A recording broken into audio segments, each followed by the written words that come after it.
What about Indian nurses with NCLEX and visa screen certificates? Are you hiring nurses with Indian passports? Can you answer that one for Anjana? So again, the cutoff date, I believe, moved to January of 2012 for our Indian nurses. The cutoff date. If they have a previously approved petition from back in 2010, 11, 12, then we would definitely be able to recapture their priority date. We aren't filing new petitions right now because unfortunately there's an 11-year gap, and it's a long gap for us to be filing new petitions for new nurses.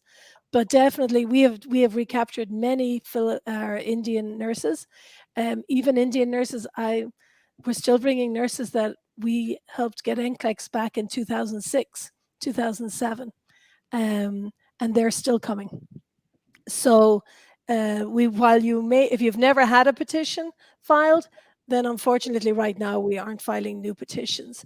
But if you have a priority date already established and your petitioner has abandoned you, or is no longer willing to bring you, then please contact us at the link amninternational.com/international, so that we are amnhealthcare.com/international, and talk to us. Talk to our immigration coordinators our recruiters at OGP, or the case specialists at Connetics. We would like to hear from you. Okay, thank you, Michelle. So for any Indian nationals who are watching, if you have an old priority date, we are able to recapture that for you. We're able to help you through this process. Oh, go ahead, Michelle.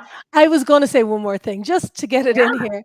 But for our Indian nurses, I do want to sort of stress, and this is for every nationality, but if a nurse has a spouse, or if the nurse themselves was not actually born in India, or even for our Chinese nurses, if you weren't born in mainland China, we have many Indian nurses where we discovered when we were talking to them that they happened to be born in Kuwait because their family had emigrated to Kuwait. But they've never had a Kuwait passport. Remember, it's where it's your nativity. So everything is based on where you were born.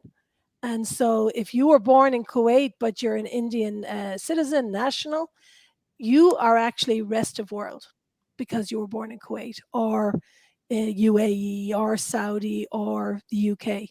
So, and if you are married to somebody who was born in a rest of world country, then you're cross-chargeable to your spouse, not to a child, but to your spouse. So I just want to remind people every time about that, because that can make a difference. That can definitely make a difference. And I learned something new. That's true. It is based on where you are born, and you can cross-charge with where your spouse was born. So that is some good advice for any of our Indian nurses who are watching, or Chinese nurses who are watching as well, that might be curious about that.